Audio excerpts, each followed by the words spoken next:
प्रभु यीशु मसीह के मधुर और मीठे नाम में आज दिनांक 18 मार्च दिन शुक्रवार को हम आप सब अपम के श्रोताओं का हार्दिक स्वागत करते हैं। आज के दिन के लिए जो वचन है वो लिया गया है रोमियो की पुस्तक उसका 8 अध्याय उसका 32 पद। वचन इस प्रकार से कहता है, जिसने अपने निज पुत्र को भी न रख छोड़ा परंतु उसे हम सब के लिए दे दिया, वह उसके साथ हमें और सब कुछ क्यों कर न देगा। प्रभु में मेरे प्रिय लोगों, हमारा परमेश्वर जो कि उदारता का परमेश्वर है, जो दयालु है, वो हमें सब अच्छी वस्तुएं देता है। वो हमें जानता है कि किस प्रकार से वो हमें आशीष देगा, और इसलिए क्योंकि वो आशीष का स्रोत है, वो सब उन अच्छी वस्तुओं का स्रोत है जो हमारे और आपके जीवन में अनिवार्य है। वो चाहता है कि हम जो नीच अवस्था में अपने जीवन को बिता रहे हैं उस अवस्था से निकल के और भी आगे और ऊपर उठते जाएं। प्रभु ने जब रचना की, इस संसार की, तो वचन में लिखा है कि उसने सब कुछ मनुष्य को दे दिया, मनुष्य को एक उपहार के रूप में दे दिया, और यहाँ तक कि उसने सब कुछ मनुष्यों के लिए ही बनाया था।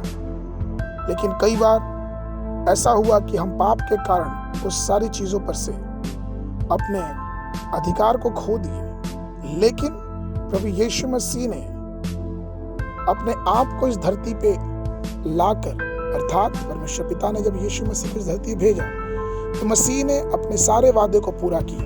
और प्रभु यीशु मसीह ने जब क्रूस पे चढ़ के हमारे और आपके अनंत जीवन के लिए, हमारे और आपके पापों के लिए अपने लहू को बहाया, तो यीशु मसीह अपने आप को मानव जाति के लिए समर्पित कर दिया। अर्थात परमेश्वर ने अपने पुत्र को भी हमारे लिए रख न छोड़ा।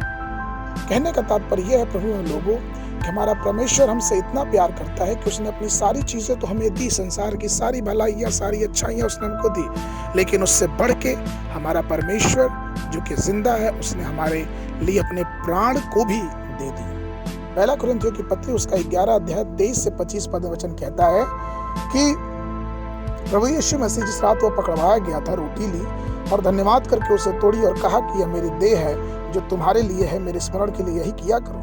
इसी रीति से उसने बियारी के पीछे कटोरा भी लिया और कहा, यह कटोरा मेरे लहू में नई वाचा है, जब कभी पियो तो मेरे स्मरण के लिए यही किया करो। प्रभु मेरे प्रिय लोगों, परमेश्वर हमसे कितना प्यार करता है कि सिर्फ ना उसने संसारिक आशीष या फिर आत्मिक आशीष या तो फिर परमेश्वर अपनी आत्मा या तो फिर मन की शांति यही सब दिया, लेकिन उसने अपने इकलौते पुत्र यीशु मसीह को भी हमारे और आपके उद्धार के लिए दे दिया। ये कितनी बड़ी बात है, ये कितनी मनोहर बात है कि परमेश्वर ने हमसे इतना प्यार किया। यूहन्ना 3:16 कहता है, क्योंकि परमेश्वर ने हमसे इतना प्यार किया कि उसने अपना इकलौता पुत्र दे दिया, ताकि जो कोई उस पर विश्वास करे नाश ना हो परंतु अनंत जीवन पाए। परमेश्वर में प्रिय लोगों, हमें उस आनंद से भरना है जो परमेश्वर हमारे लिए रख छोड़ा है। इसलिए तो वचन कहता है कि जो कुछ उसके नाम से मांगोगे वो तुम्हें जरूर देगा।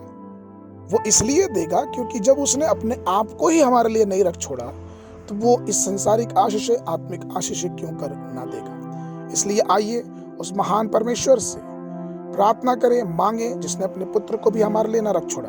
वो इस संसार के आशीषों के साथ साथ आत्मिक आशीष भी हमें देने के लिए तैयार है। लेकिन क्या हम इस कमजोर मन से, पापी हृदय से बाहर निकल के प्रार्थना में एकजुट होके क्या हम उस परमेश्वर से उस सब चीजों को मांगने के लिए तैयार है कि नहीं। आज के मांगने के लिए जो पद है वो लिया गया यूहन्ना की पुस्तक उसका 1 अध्याय उसका 12 पद। परंतु जितनों ने उसे ग्रहण किया उसने उन्हें परमेश्वर के संतान होने का अधिकार दिया, अर्थात उन्हें जो उनके नाम पर विश्वास रखते हैं। दिन में वचन पढ़ने के लिए व्यवस्था विवरण की पुस्तक उसका 32, 33 और 34 अध्याय सुबह के समय और संध्या के समय। मरकुस रचित सुसमाचार उसका 15 अध्याय 26 पद से लेके 47 पद तक। परमेश्वर आप सब श्रोताओं को बहुत बहुत आशीष दे।